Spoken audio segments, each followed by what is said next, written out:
제가 과거 주보를 살펴보니까 누가복음 15장에 있는 잃어버린 드라크마를 찾은 여인의 비유를 한 지 석 달이 지났습니다.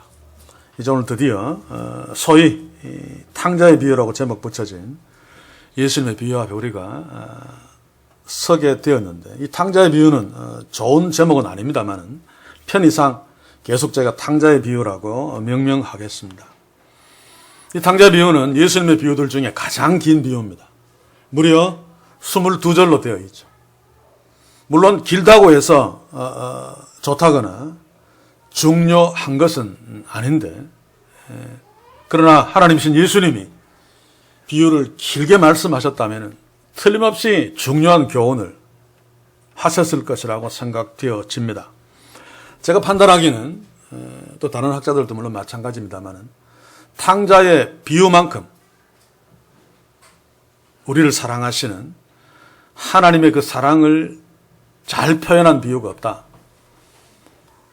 다시 말하면 우리를 구원하신 하나님의 사랑이 나타난 그 복음을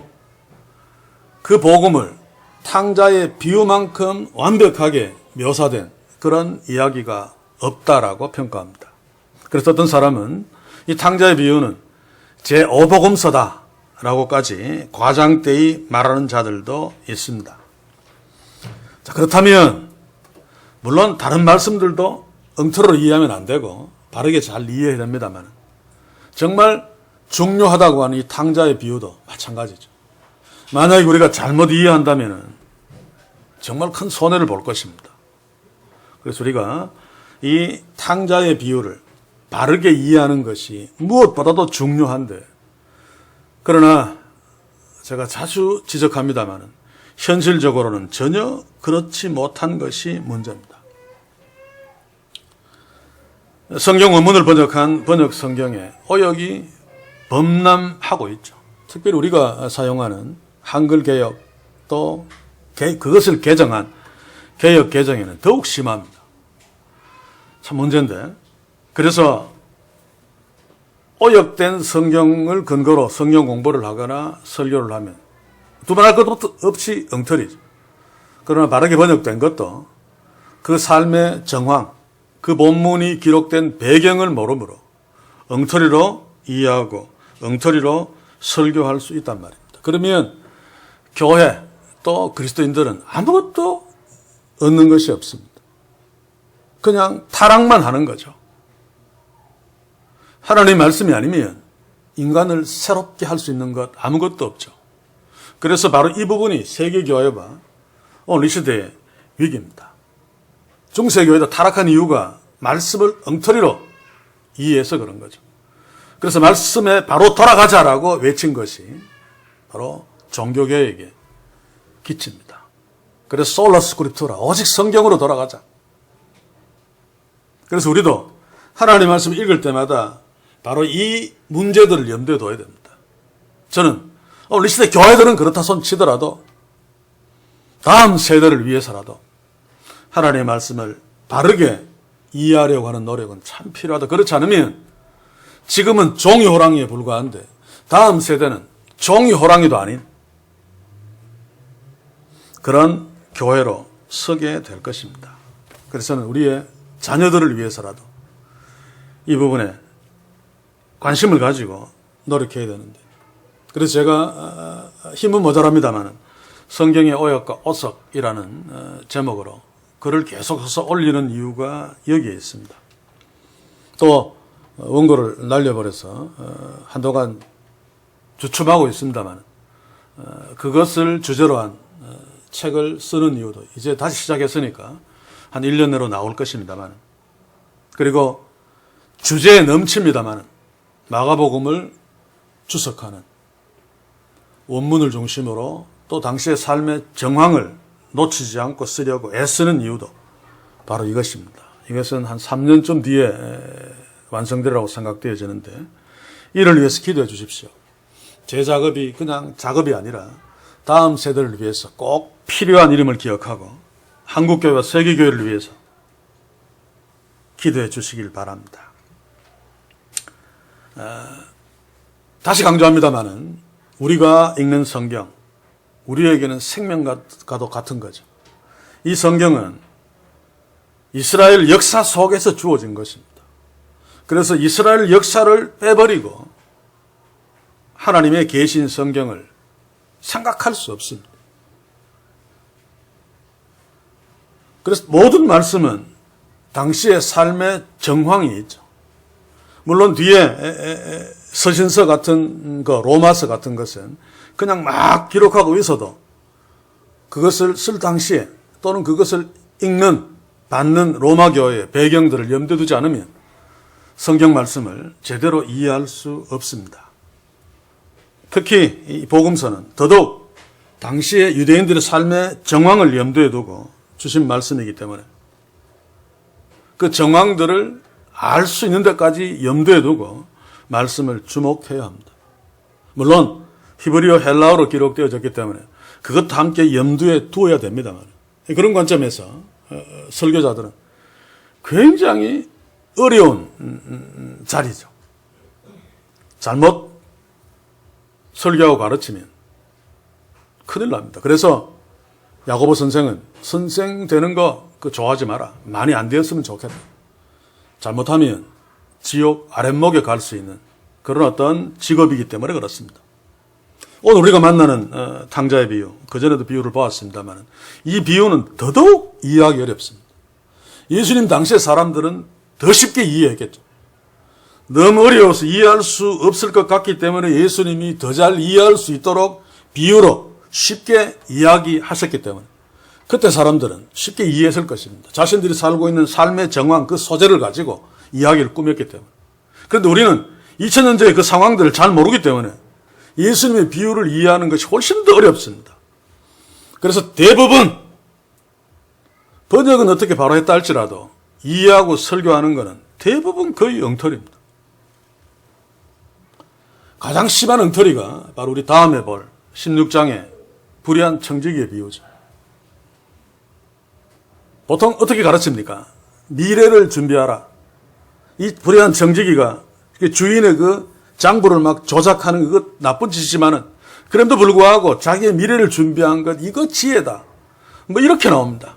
말도 안 되는 이야기입니다. 그때 가서 보기로 하고.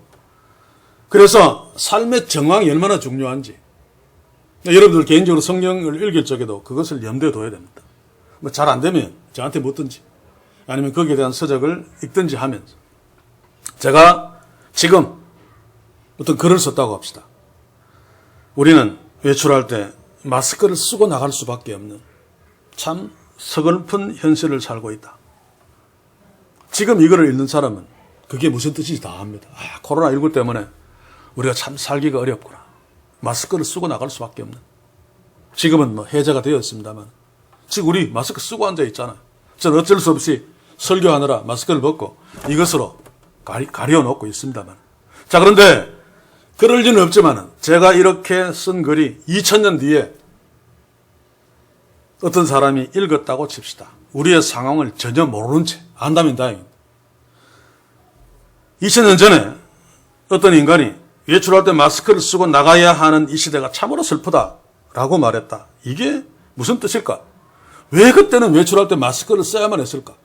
아마도 당시에는 문명이 되게 뒤떨어져서 밖에만 나가면 온 길거리는 똥이고 막 오물천지여서 냄새 때문에 마스크를 쓰고 나가지 않을 수 없었던 것 같아. 이렇게 생각하고 제 글을 계속 읽는다면 완전히 엉터리로 이해할 수밖에 없는 거죠. 2000년 전에 2020년도에 마스크를 쓸 수밖에 없었던 이유는 그때 코로나19라고 하는 전염병이 성행했기 때문이다 라고 하는 사실을 알아야지 제대로 제가 쓴 글을 이해할 수 있듯이 오늘 우리가 보는 비유도 마찬가지다 그 말입니다. 탕자 비유는 특별히 중요하기 때문에 바르게 이해하는 게 중요하죠. 근데 우리가 그냥 탕자 그는 나쁜 놈이야. 아버지한테 막 유산을 요구해서 억지로 받았다가 멀리 가서 막 개판치고 막 그러다가 돈 다 떨어지고 나중에는 돼지우리 속에 기어 들어가서 돼지가 먹는 것도 못 먹고 빌빌대다가 아버지께로 돌아와서 아버지가 다행스럽게 받아줘서 인간답게 살았다. 뭐 이런 정도로 이해하고 넘어가지 말자는 얘기입니다. 그래서 저는 가능한 한 제가 공부하고 연구하고 알고 결론 내린 것들을 필요한 만큼 쏟아낼 것입니다. 그러면 길어지겠죠. 걱정이 되죠. 길어진다면 중간중간 잘라서라도 탕자의 비유를 제대로 이해함으로 이 비유를 통해서 하나님이 주시는 예수님이 말씀하셔서 이해하고 깨닫도록 원하시는 것들을 100%는 우리가 할 수 없겠지만 최대한 주님의 뜻대로 이해해서 이 비유를 통해서 많은 것을 얻으며 그러므로 주님이 원하시는 대로 하나님의 자녀로 사는데 보탬이 되어지는 복된 말씀이 되기를 원합니다. 자, 그러면 먼저 서론적으로 탕자의 비유라는 제목부터 한번 살펴봅시다. 탕자의 비유는 제대로 된 제목이 아니라고 제가 말씀드렸고 아마 아는 사람도 많을 것입니다. 그래도 지금까지 그냥 탕자의 비유라고 쓰고 있죠. 저도 편리상 탕자의 비유라고 말할 터인데. 자, 그런데 이것의 기원은 AD 5세기경에 제롬이라고 하는 사람이 히브리어로 된 구약성경, 헬라어로 된 신약성경을 당시에 쓰고 있는 라틴어, 로마어죠. 라틴어로 번역을 했습니다. 우리 인류에게 성경이 번역된 정말 중요한 두 가지 번역 성경 역사 속에서 하나는 BC 4세기에 히브리어 구약 성경을 헬라어로 번역한 셉타진트 70인경입니다. 예수님도 그 성경을 인용했죠. 저도 필요할 때 종종 봅니다만. 그리고 또 하나는 AD 5세기에 제롬이 라틴어로 이 구약 성경, 신약 성경을 번역한 것입니다. 또 하나 기종한 것이 있다면 나중에 종교개혁 좀 전에 이 라틴어로 된 성경을 영어로 번역한 것이겠죠. 아무튼 제롬이 라틴어로 성경을 번역하면서 이 누가복음 15장 11절에 이하 그 탕자의 이야기에 관한 그것을 번역하면서 그 앞에 제목을 어떻게 붙였는가 하면 방탕한 아들, 뭐 라틴어로 하면 불량한 아들, 방탕한 아들이라고 제목을 붙였습니다. 그걸 영어 성경이 번역하면서 방탕한 아들의 비유라고 제목을 붙였죠. 중국 성경에서 방탕한 아들, 한문으로 탕자죠. 탕자의 비유라고 붙였고 우리는 그 중국 성경을 보고 번역하면서 동일하게 이 비유를 탕자의 비유라고 그냥 해내려온 것입니다. 자, 그런데 이 탕자의 비유가 비유 내용과 잘 맞지 않는다는 것을 간파한 학자들이 제목을 다르게 붙여왔습니다. 이것도 볼 필요가 있죠. 탕자의 비유를 이해하는 데 도움이 됩니다. 요야킴 에레미야스는 이것은 탕자의 비유가 아니라 아버지 사랑의 비유다라고 아버지 사랑에 관한 비유라고 제목을 붙였고 댕크라고 하는 신학자는 예수님이 이 비유를 하신 목적이 뭔가 하면 바리새인과 서기관들을 책망하기 위함이다. 그래서 이 비유는 기뻐하지 않는 형의 비유라고 제목 붙여야 된다라고 붙였습니다. 둘 다 일리가 있습니다. 실제로 예수님이 탕자의 비유를 말씀하신 주된 목적은 하나님의 사랑이 얼마나 놀라운 것인가를 말하기 위해서죠. 가장 중요한 교훈이 그것입니다. 그래서 아버지 사랑의 비유가 맞겠죠. 그러나 그럼에도 불구하고 예수님이 아버지 사랑을 드러내신 목적이 뭔가 하면 하나님 아버지의 사랑이 이런데도 너희들은 세리와 죄인들을 하나님이 맞아주시는 그것을 왜 그렇게 불평하고 못마땅해 하니? 그것을 마다들의 이야기로 지적하면서 책망하는 거죠. 그래서 이 탕자의 비유의 궁극적인 목적은 바리새인과 서기관들을 책망하기 위한, 그래서 끝에 결론으로 마다들의 이야기가 사실은 결론입니다. 그래서 된 것처럼 기뻐하지 않는 형의 비유라고 하는 것도 틀리지 않단 말입니다. 아무튼 이렇다는 것을 염두에 두면서도 우리가 이 비유를 볼 적에 이미 앞에서 본 잃어버린 양을 찾는 목자의 비유, 잃어버린 드라크마를 찾은 여인의 비유와 이 비유는 한 비유라는 사실을 꼭 기억해야 되죠. 제가 서론을 말하면서 얘기했는데 누가복음 15장 3절을 다시 봅시다. 예수께서 저희에게 이 비유로 이르시되, 이것은 누가가 쓴 것입니다. 그렇죠? 그런데 여기서 나오는 비유는 단수입니다. 단수. 그래서 15장에 나오는 세 가지 비유가 하나의 비유라는 말입니다. 하나의 비유인데 세 가지 이야기가 그 안에 들어있는 거죠. 한 세트 안에 세 가지 이야기가 들어있는 비유입니다. 자, 그렇다면 잃어버린 양을 찾는 아버지의 비유, 또 잃어버린 드라크마를 찾는 여인의 비유라면, 똑같은 비유라면은 세 번째 비유도 잃어버린 아들을 찾은 아버지의 비유라고 하는 것이 가장 적당할 것입니다. 자, 그런데 문제는 이 세 번째 비유는 선명하게 세 단락으로 나뉘어집니다. 첫 번째 비유는 한 가지 이야기죠. 잃어버린 양을 찾는 목자. 두 번째 비유는 잃어버린 드라크마를 찾는 여인. 그런데 세 번째 비유는 오늘 우리가 보려고 하는 탕자 이야기 나오고, 중간에 아버지 이야기 나오고, 끝에 아주 나쁜 놈, 맏아들, 첫째 아들 이야기가 나옵니다. 그래서 저는 오늘 주부에 나온 대로 첫째, 둘째, 셋째 단락을 따로 제목을 붙였습니다. 탕자, 참 몹쓸 인간. 정말 몹쓸 인간이죠. 그거 오늘 주도적으로 볼 텐데. 그리고 두 번째 비유는 아버지, 참 인자하신 하나님. 그리고 세 번째 비유는 맏아들, 참 더 몹쓸 아들. 이렇게 제목을 붙였습니다. 그러나 전체 제목을 붙이라면 요야킴 에레메스의 아버지 사랑의 비유가 맞을 것입니다. 예수님도 그것을 의도했습니다. 오늘 우리가 보는 비유를 보시면 앞에 나쁜 놈 탕자, 인자하신 아버지, 그리고 뒤에 나쁜 놈 맏아들 이야기가 나오죠. 중간에 아버지 이야기가 나옵니다. 이것이 바로 샌드위치 구조입니다. 그렇죠? 양쪽에 나쁜 아들을 배치해 놓고 중간에 인자하신 아버지를 배치해서 양쪽에 나쁜 놈과 대비시켜 인자하신 아버지가 더욱 돋보이도록. 예수님이 이렇게 하신 이유가 바리새인과 서기관들이 보도록 하는 거죠. 인자하신 아버지를 보도록 해서 자기 자신이 인자하신 아버지가 첫째 탕자를 받아들이는 것, 세리와 죄인들을 받아들이는 것, 그게 인자하신 아버지가 하는 것인데 너는 왜 그것에 불평불만을 하고 있니? 너는 이 뒤에 나오는 맏아들처럼 나쁜 놈이야 라고 책망하기 위함이죠. 이게 오늘 탕자의 비유의 전체 구조입니다. 이제 본론으로 들어갑시다. 11절 12절을 함께 보겠습니다. 또 가라사대 어떤 사람이 두 아들이 있는데 그 둘째가 아비에게 말하되 아버지의 재산 중에 내게 돌아올 분깃을 내게 주소서 하는지라.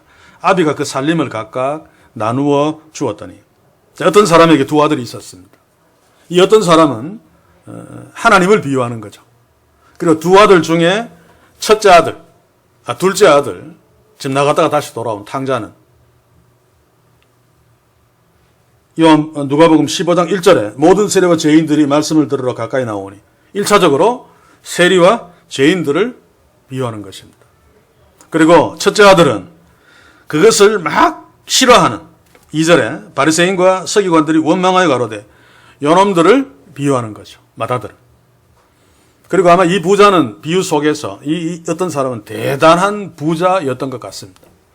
자, 그런데 대단히 부자였던 이 어떤 사람의 집에 말도 안 되는 큰 사건이 일어납니다.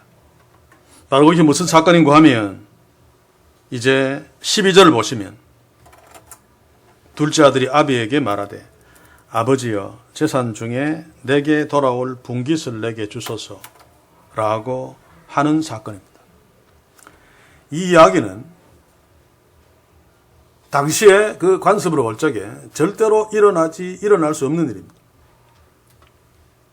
어떤 경우에도.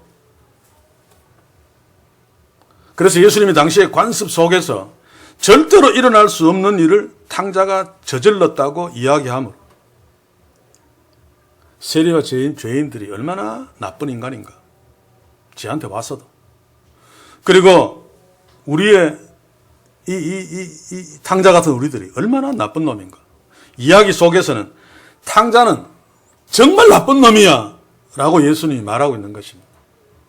절대로 일어날 수 없는 짓을 지금 탕자가 하고 있으니까. 자, 그런데 어떤 이들은 탕자가 지금 아버지에게 유산을 구하는 것, 이거 참 나쁜 짓은 틀림없는데 당시 고대 근동에 그런 일들이 아주 드물게 있었다 라고 그 사례를 막 갖고 오므로 탕자가 한 이 나쁜 짓이 대단한 나쁜 짓이지만은 예수님이 말씀하신 것처럼 지독하게 나쁜 짓은 아니라고 이렇게 분위기를 만듭니다. 바로 이게 부패한 죄의 본성을 갖고 있는 인간의 본능적인 모습이죠. 탕자의 그림으로 인간의 그 지독한 죄를 이야기하는데 그게 조금 덜한 것처럼 약화시키는 시도. 우리가 그렇잖아요. 다른 사람에 대해서는 지독하게 이야기해도 나 자신에 대해서는 나는 나쁜 놈이지만 그래도 좀 덜 나쁜 놈이라고 항상 생각하고 그렇게 변명합니다. 성경을 해석하는 사람들이 이런 짓을 성경 본문을 번역하거나 해석할 때 참 많이 합니다.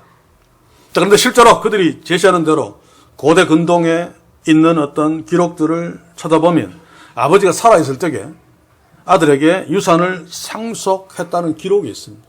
그런데 수만 건 중에 한두 건입니다. 그리고 그 기록은 어떤 상황인지 전혀 알 수 없습니다. 그냥 살아계신 아버지가 아들에게 유산을 상속했겠구나라고 하는 것만 알 수 있는 짧은 문장들이죠. 상황이 어째서 그렇게 했는가를 전혀 알 수 없습니다. 자, 이런 경우는 구약 성경에도 있습니다. 문구 찾을 필요 없이 창세기 25장 5절에서 8절을 한번 보십시오. 거기 보면 아브라함이 이삭에게 자기 모든 소유를 주었고 살아있을 때에 주었습니다. 그의 서자들에게도 재물을 주어 자기 생전에 그들로 자기 아들이 이삭을 떠나 곧 동국으로 가게 하였더라. 아브라함이 향년 175세 그리고 그의 수가 높고 나이 많아 기운이 지나여 죽어 자기 열정에 돌아가니. 이 경우에도 아브라함이 살았을 때에 자식들한테 유산을 상속해 주는데 두 가지 환경이 있죠. 자신이 늙어 곧 죽는다는 것을 아브라함이 알았기 때문에. 그때는 율법이 없어서 재산 상속에 대한 어떤 규정이 없습니다. 그래서 그냥 죽어버리면 혼란이 일어날 수 있죠. 그래서 아브라함이 살아있을 적에 유산을 상속해서 갑자기 죽더라도 유산 상속에 관한 혼란이 없도록. 또 한 가지는 서자들을 이삭에서 떼어놓기 위함입니다. 유산을 주어야지 멀리 갈 것 아닙니까? 이런 어떤 피치 못할 이유가 있었기 때문에 살아있을 때 아브라함이 자녀들에게 유산을 상속한 것입니다. 이때에도 한 가지 중요한 원칙이 있죠. 자식이 아버지에게 어떤 상황이라도 상황이 이렇기 때문에 지금 어쩔 수 없는데 아버지 나한테 유산을 주십시오. 자식이 아버지에게 유산 이야기를 먼저 꺼내는 경우는 아브라함 시대에도 없었단 말입니다. 고대 근동 사회에도 없었어요. 있을 수 없는 일이기 때문에. 자, 그런데 오늘 우리가 보는 이 탕자는 아버지가 곧 죽을 상황도 아닙니다. 멀쩡히 피둥피둥 살아있죠. 그런 상황에서 아버지가 유산을 나누어 준다고 해도 거절해야 될 판입니다. 자기가 아버지한테 유산을 달라고 지금 먼저 말하고 있습니다. 바로 이것이 예수님이 탕자에게 어떤 성격을 입히는 이야기에서 이놈은 정말 처죽에 마땅할 놈이야 라고 하는 그림을 만드는 거죠. 자기가 아버지한테 유산을 요구하는 것. 절대로 안 됩니다. 특히 예수님 당시에는 더더욱 그렇습니다. 유산을 얘기할 권리는 아버지에게만 있죠. 그런데 고대 사회에서 예수님 당시에는 죽을 때 유언을 남기더라도 유산에 관한 유언은 남기지 않습니다, 보통. 왜냐하면 이미 율법에 규정되어 있기 때문에. 만약에 자기가 맏아들이 되게 미워가지고 나는 차남에게만 다 상속한다. 요즘은 통합니다만 그때는 안 통합니다, 그게.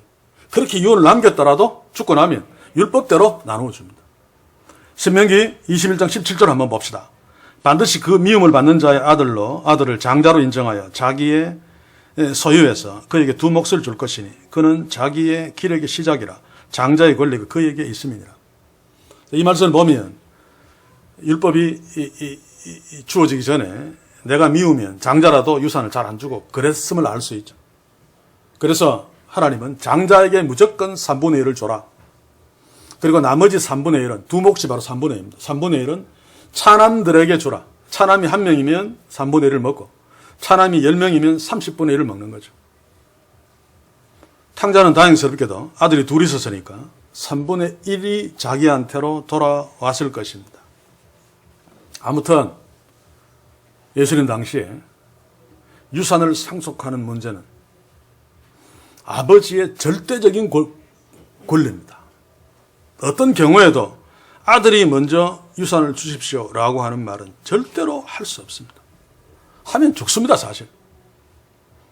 왜냐하면 유대사회에서 아버지의 권위는 하나님의 권위와 동일하죠. 하나님의 권위 다음으로 무거울 만큼 하늘을 찌르는 권위입니다. 그래서 당시의 가정에서 보통 아버지와 자녀들이 친밀하지 않았다고 합니다. 그렇죠. 권위가 뛰어나면. 요즘 뉴스에 영산으로 옮겨서 대통령이 막 사람들과 막 어울리고 이런 것을 계속 뉴스화되는 이유가 그나마 그래도 권위를 조금 내려놓은 모습이기 때문에 그렇습니다. 연기인지 뭔지는 모르겠습니다만. 우리는 지금 자녀와 부모 사이에 권위가 거의 없죠. 굉장히 친밀하죠.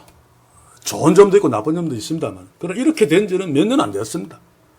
제가 어릴 적만 해도 집에서 아침 먹을 때나 밥 먹을 때 제 형이나 저하고 제 여동생 엄마는 윗목에서 좀 큰 상에서 밥 먹었고 아버지는 아랫목에서 좀 작은 상에 혼자 먹었습니다. 같이 안 먹었습니다. 아버지의 권위를 그만큼 생각하는 거죠. 그렇다면 예수님 당시에 아버지의 권위는 이루 우리가 상상을 초월합니다. 그런데 그 아버지의 절대적인 권리, 유산에 관해서 그것도 아버지가 피둥피둥 살아있는데 죽어가는 것도 아닌데 탕자가 아버지한테 아버지가 죽으면 나한테 돌아올 그 몫을 지금 내한테 주십시오라고 하는 것이 얼마나 지독하게 몹쓸 짓인지 우리가 충분하게 이해할 수 있을 것입니다.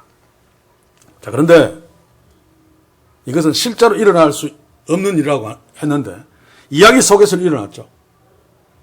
그런데 이야기 속에서라도 만약에 그 일이 일어났다면 아버지가 아들을 죽여버립니다.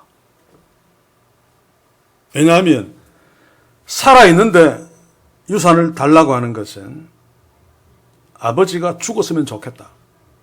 죽은 뒤에 일어날 일을 살아있을 때 말하는 거죠. 그것은 당시에 아버지와 아들 사이에서 아들이 아버지에게 줄 수 있는 최고의 수치입니다. 수치 문화가 지배하는 유대 사회에서 아들한테 이런 수치를 당했다면 그것은 자기 아들이 아닙니다. 그래서 아들이 아니야라고 선언해 놓고 율법대로 돌에 쳐 죽이든지 하는 거죠. 물론 아버지가 그럴 수 없다면 그때는 개방사이기 때문에 동네가 다 압니다. 그렇죠? 동네에 알려서 동네 사람들에 의해서 돌에 맞아 죽도록 배려할 수 있습니다. 그런데 탕자가 이 사실을 몰랐을 리가 없습니다. 그것도 유대인인데. 그리고 아무리 그래도 초등학생은 아니잖아. 그렇죠? 20대가 넘었을 것으로 생각되어지는.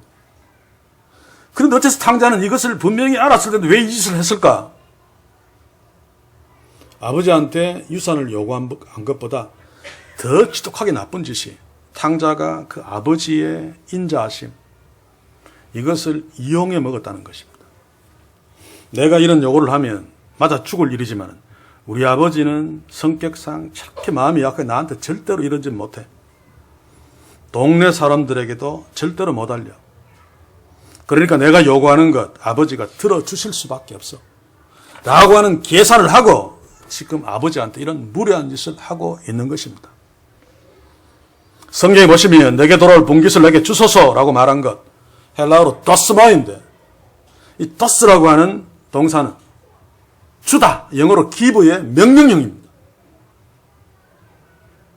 물론 명령형을 쓸 수밖에 없지만 저런 문맥을 통해서 아버지 내가 이런 게 필요한데 미안합니다만 아버지 살아있는데 이런 요구를 해서 죄송합니다. 아버지의 내한테 돌아온 몫을 좀 주실 수 없겠습니까?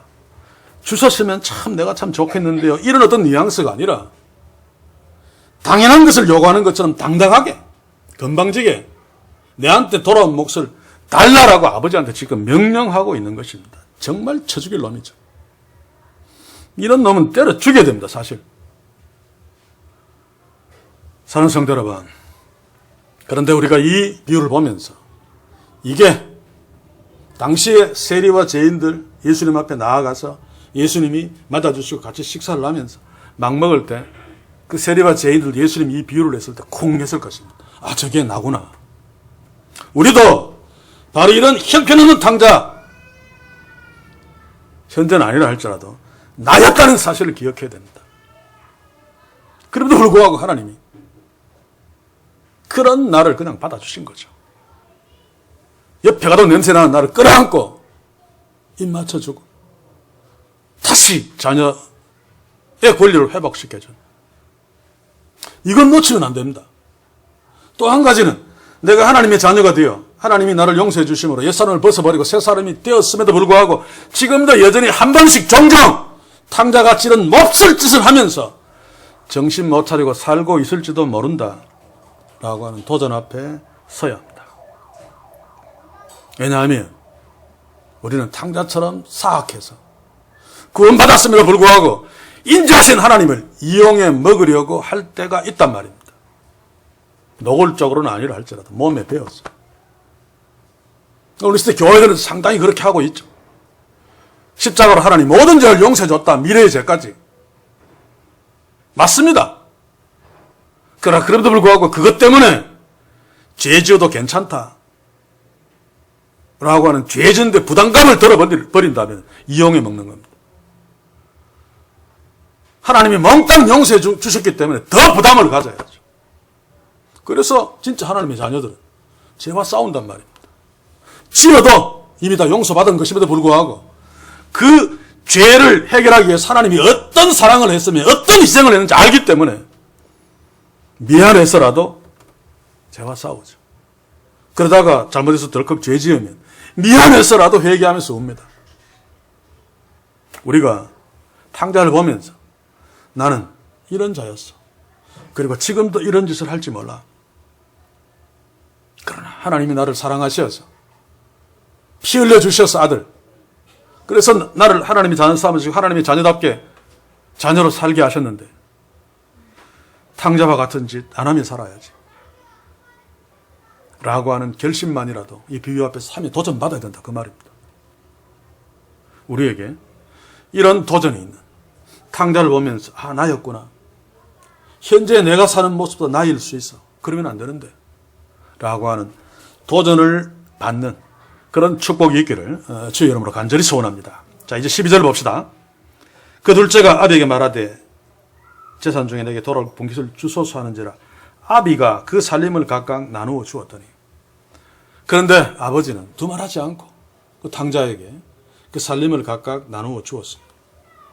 여기서 살림이라고 번역된 목적어죠. 비오는 원문 비오스는 생명이라는 뜻입니다. 1차적인 뜻이.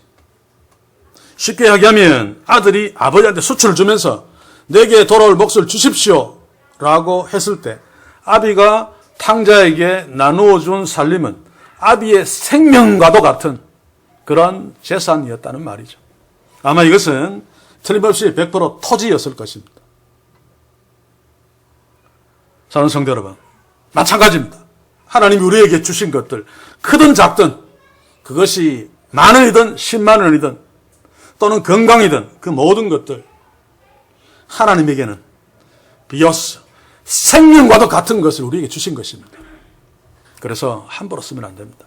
가볍게 생각하면 안 됩니다. 오늘 우리에게 주신 하루 24시간, 내일도 주어질 것이기 때문에 가볍게 생각하지 말자는 말입니다. 하나님의 생명과도 같은 것입니다. 그래서 적은 돈이 나한테 주어졌을지라도 그것을 진지하게, 아주 귀하게, 바르게 쓰려고 애써야 됩니다. 하나님이 그렇게 주셨기 때문에. 물론 탕자는 그렇지 않았죠. 달라고 막 떼쓰는 것이 돈 생기면 아버지 안 보는 먼 데로 가서 개판 치고 살려고 그렇게 요구했습니다만, 우리는 물론 달라고는 하지 말아야 됩니다만 하나님이 주실 적에 탕자와 정반대로 하나님에게 주신 그 생명과도 같은 은혜를 사용하는 그런 축복이 있기를 주의 이름으로 간절히 소원합니다. 자, 그런데 2절에 문제가 있습니다. 문제를 제기하는 사람들이 많은데, 아버지가 탕자의 생각을 잘 알았을 텐데, 돈 주면 이놈 가서 나쁜 짓 할 거 뻔히 알았을 텐데 왜 탕자에게 유산을 주었는가? 틀림없이 개판 칠 텐데 왜 자신의 생명과 더 살림을 탕자에게 주었을까? 아버지라면은 그지요? 내가 돈 주면 이놈이 나쁘지가 뻔하다면 탕자한테 설득을 했을 것입니다. 교훈을 해서 이러면 네가 그렇게 될 거야. 그래도 말 안 들으면 두들겨 패서 창고에 가두어서 항복할 때까지 네 거기에 있어. 밥도 안 줄 거야. 뭐 이런 식으로 해서 이 탕자를 두들겨 고쳐야 되는데 그렇게 하지 않고 그냥 주었으니까 탕자가 망하는데, 탕자가 죄 짓는데 아버지가 일조했다. 탕자의 타락에 아버지는 방조한 것이다. 맞습니까? 자, 이 구조가 에덴 동산에서 하나님이 선악을 알게 하는 나무를 만드셨다라고 하는 구조와 같습니다. 많은 사람들이 그렇게 이야기하죠. 뻔하게 아담이 따먹을 줄 알면서 선악과를 하나님 왜 만들었나? 뭐 죄 지으라고 뭐 꼬시는 거야. 또 설령 만들어 놓고 그걸 따먹으려 하면 하나님이 말리고 막 두드러 패고 막 창고에 가두고 해서 못 따먹게 해야지. 결국 아담의 범죄는 하나님이 방조한 것이다 라고 말할 수 있느냐 그 말입니다. 여기에 대해서 설명하려면 좀 길어서 나중에 기회가 있으면 제가 명쾌하게 설명해 드리고 개인적으로 의문이 되면 저한테 개인적으로 질문하시면 잘 설명해 주겠습니다. 이 부분에 대해서 참 잘못 이해를 하고 있습니다. 자, 그건 그렇고 아버지는 탕자에게 이 살림을 준 것, 아버지는 탕자를 너무 잘 알기 때문에 개판 칠 것을 알았음에도 불구하고 충분하게 그러라는 걸 알았음에도 불구하고 왜 주었는가? 탕자의 그 타락을 방조하기 위해서 아닙니다. 오히려 그 반대입니다. 아버지는 탕자를 너무 잘 알았기 때문에 탕자를 위해서 정말로 탕자를 사랑했기 때문에 탕자의 미래를 위해서 그에게 자신의 생명 같은 살림을 주면서 그의 말을 들어주었습니다. 자기 살림을 나누어주는 것은 죽음보다 싫은 수치를 그냥 받아들이는 거죠. 이해가 잘 안 가죠? 한번 생각해 보십시오. 아버지가 탕자를 책망하고 두들겨 패고 창고에 집어넣고 막 굶기고 했으면 탕자가 아버지 말을 듣고 내가 잘못했으니까 돌아왔을까요? 절대로 그렇지 않습니다. 어떻게 합니까? 탕자 하는 짓을 보면 알죠.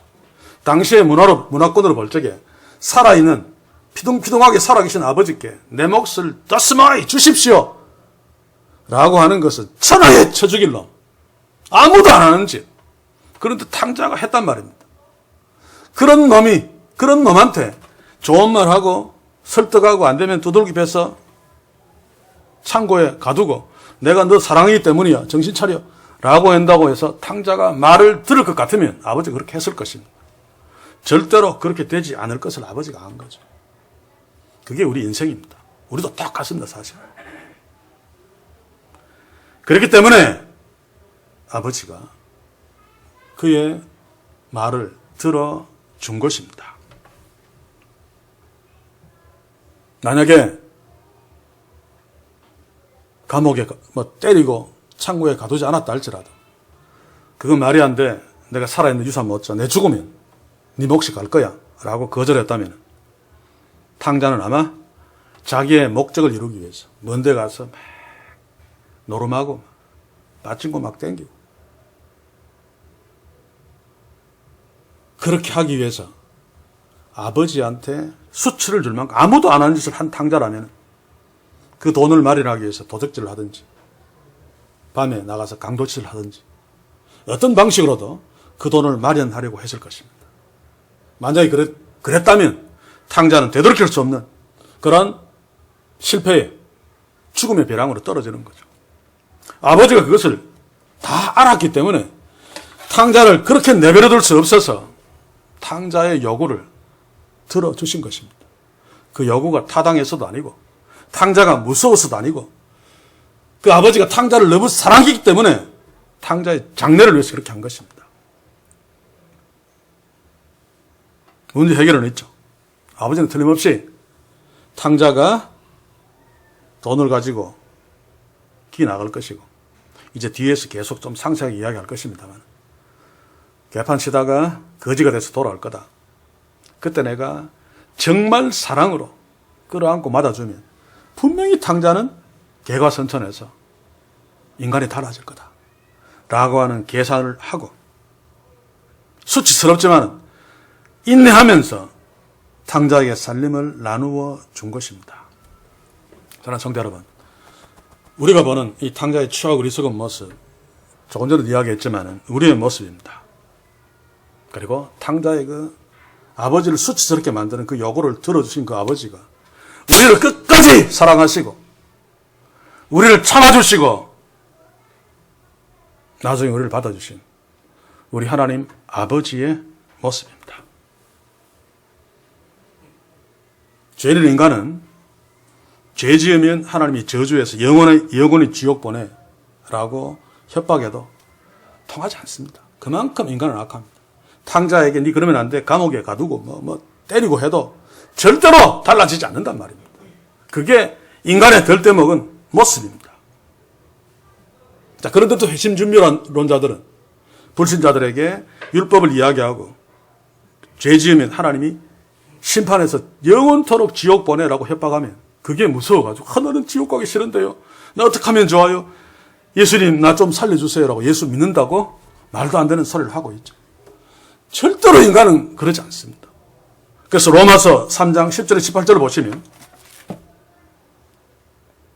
의인은 없느니 하나도 없으며 깨달은 자도 없고 하나님을 찾는 자도 없고 쭉 내려가서 보면 18절에 저희 눈앞에 하나님을 두려워함이 없느니라. 어떤 죄인, 어떤 인간도 하나님을 두려워하는 인간이 없습니다. 절대로 하나님을 두려워하지 않습니다. 그래서 지옥으로 협박해도 끄떡도 안 합니다. 끄떡도. 약간 움찔할지는 몰라도. 그래서 바울은 요 말을 하고 난 뒤에 인간을 고발하고 난 뒤에 24절에 가서 뭐라고 말합니까? 그리스도 예수 안에 있는 구속으로 말미암아 하나님의 은혜로 값없이 의롭다 하심을 얻은 자 되었느니라. 끔찍도 안 하는 죄인이라도 하나님 예수 그리스도 안에 있는 구속, 십자가에서 나타난 하나님의 사랑을 만나면 깨어지고 항복하고 하나님의 자녀가 되는 은혜를 누릴 수 있다, 그 말입니다. 굉장히 중요한 부분입니다. 우리가 예수 믿은 것 가만히 생각해 보십시오. 언제인지 잘 모릅니다만 하나님 협박에서 내가 지옥이 두려워서 천국 가려고 예수 믿은 것이 아니라 우리가 의식하지 못해도 어느 순간에 하나님이 나를 이토록 사랑하셨구나, 이토록 사랑하시는구나, 거기에 깨어져서 예수님 앞에, 하나님 앞에 굴복한 것이다, 그 말입니다. 탕자의 경우에는 20절이 바로 그 순간입니다. 20절을 보시면 상가가 먼데 아버지가 저를 보고 치근히 여겨 달려가 목을 남고 입을 맞추는 이 순간에 탕자가 항복하고 변화되고 깨어지는 거죠. 거의 100%의 사람들은 17절에서 이에 스스로 돌이켜 이때 회개했다고 하는데 절대로 그렇지 않습니다. 인간은 절대로 혼자 회개하지 않습니다. 여기에서 스스로 돌이켜 정신 바짝 차린 것은 이대로 있으면 자기가 죽는다는 사실을 깨닫고 정신 바짝 차린 것입니다. 그래서 품꾼이 하나로 버섯을 하리라 하고 아버지를 끝까지 이용해 먹어서 자기의 생명을 유지하려고 판단하고 앞에 이렇게 회개하겠다는 아버지의 마음을 구슬려서 품꾼이 하나로 보게 만들겠다는 짓이죠. 더 나쁜 짓을 하고 있습니다. 그럼에도 불구하고 아버지를 만났더니 아버지가 그냥 끌어안고 측은하게 막 키스하는. 그래서 그 뒤에 보면 품꾼 하나로 여기소서라고 하는 장사하려는 그것을 말하지 않죠. 이게 진짜 회개입니다. 앞에서 품꾼 하나로 보소서라고 하는 것을 아버지와 거래하려고 생각한 아주 악한 생각입니다. 탕자도 우리도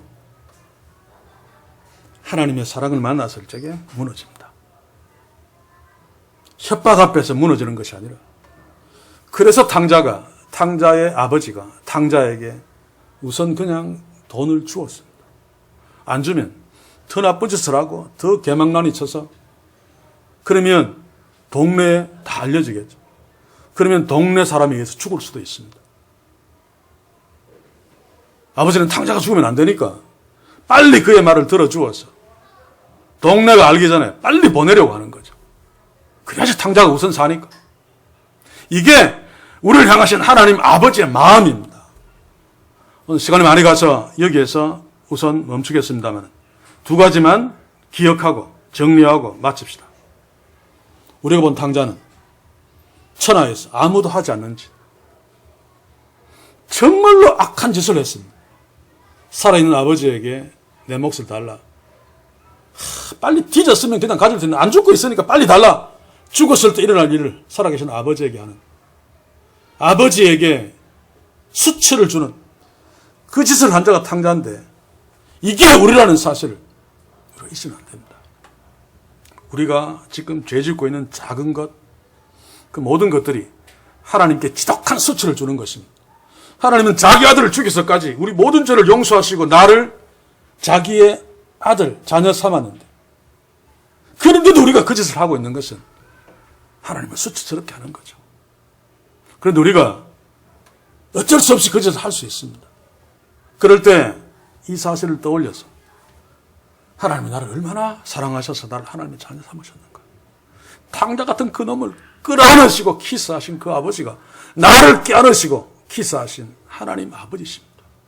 십자가를 주시어서 나의 모든 죄를 용서하시고 하나님의 자녀되게 하시어 인간답게 살게 하시고,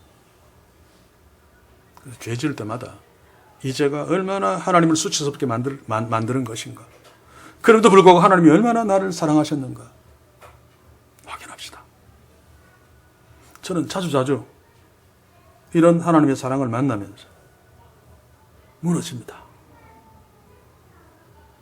그동안 돌이켜보면 정말 하나님이 오래오래 참으시고 뻔히 잘못하는 줄 알면서도 나한테 중간중간에 살림을 주시고, 내가 잘나서 얻은 줄 알았죠. 그때 만약에 그렇게 하지 않으시고 절망 속으로 막았으면 나는 막 절벽으로 막 기어 올라가고 높은 빌딩으로 올라갈 것임을 아시고, 언젠가는 네가 내 사랑을 만나 깨어질 거야. 변화될 거야. 그동안 네가 나한테 수치를 계속 줘도 나는 참을 거야. 내가 너를 사랑하기 때문에. 저는 그렇게 해서 지금까지 살아남았고, 지금 하나님의 자녀로 살면서 때로 범죄해도 그 하나님의 사랑을 떠올리며 낙심하지 아니하고 나의 나쁜 짓을 돌아보면서 그 하나님의 사랑 앞에서 하나님이 잘못했습니다 라고 고백하며 사는 축복을 누리고 있다, 그 말입니다. 사는 성도 여러분, 우리 하나님은 이런 분이시고, 그럼에도 불구하고 우리는 탕자 같은 놈입니다. 우리는 탕자 같은 놈인데 그럼에도 불구하고 우리 하나님은 이런 아버지 같은 나를 그토록 사랑하시는 분이십니다. 그래서 이 두 가지 사실을 염두에 두면 십자가를 떠올리지 않을 수 없죠. 거기에서 나타난 나를 향한 하나님 아버지의 사랑, 그 사랑으로 삽시다. 때로 내가 이해할 수 없는 범죄를 했다 할지라도, 또 내가 이해할 수 없는 어떤 실패를 했다 할지라도 대주리 속에 들어가는, 그래도 절망하면 안 됩니다. 왜냐하면 하나님 아버지는 여전히 나를 사랑하시고 계시기 때문에 언젠가는 그것을 돌려 세우시고 하나님의 더 깊은 사랑을 만나게 하셔서 나를 새롭게 하실 것이기 때문입니다. 이 사실을 놓치면 안 됩니다. 우리 하나님 아버지는 이런 분입니다. 그러므로 우리가 이런 사실들을 염두에 두고 매일의 말씀 묵상 앞에 서서 나를 그토록 사랑하시는 하나님을 만나, 매일의 말씀 묵상 앞에 서서 그럼에도 불구하고 탕자 같은 짓을 하고 있는 나를 만나, 하나님 미안해요, 죄송해요. 그러면서 하나님의 사랑이 나타난 십자가의 능력으로 죄와 싸우면서 떨어지더라도 싸우면서 가는 삶을 사는, 그러면 하나님이 우리에게 더 축복하시고 더 기뻐하십니다. 그 삶을 통해서 우리는 하나님께 영광 돌려드리며 살 수 있을 것입니다. 사랑하는 성도 여러분, 잘 안 되더라도 이런 복된 삶이 시간이 지나갈수록 말씀을 통해 하나님을 더 깊이 만남으로 더 전진하는, 더 성숙하는, 더 잘 주님의 분량까지 변화되어가는 그런 복된 삶들, 저와 여러분들이 앞으로도 계속 말씀을 통해 성령의 인도하심으로 누릴 수 있는 축복이 있기를 주의 이름으로 간절히 소원합니다. 기도합시다. 주여, 오늘 주의 말씀을 통해 우리가 탕자 같은 쳐 죽일 놈이었음을 다시 한번 깨닫습니다. 때로 우리는 어리석어서 나는 나쁜 놈이지만 그래도 저놈보다는 낫다 라고 하면서 자꾸 자기를 높이는 경향들이 있습니다만, 다시 한번 당자를 보면서 내가 이런 놈이었던 것을, 또 이런 짓들 종종 함을 깨닫게 하옵소서. 그럼에도 불구하고 여전히 하나님은 나를 사랑하시고 나를 붙들고 계시다는 사실을 동시에 깨닫게 하셔서 죄 때문에 또 실패 때문에 절망하지 아니하고 그 하나님을 의지하며 그 하나님께 은혜를 구할 수 있게 하옵소서. 그러므로 탕자와 같은 사고방식, 삶을 벗어던지고 하나님과 더불어 하나님이 기뻐하시는 하나님의 자녀의 삶을 살 수 있도록 주의 성령이여 우리를, 이 교회를, 우리 모두를 축복하시고 또 축복해 주시옵소서. 예수님의 이름으로 기도하옵나이다. 아멘.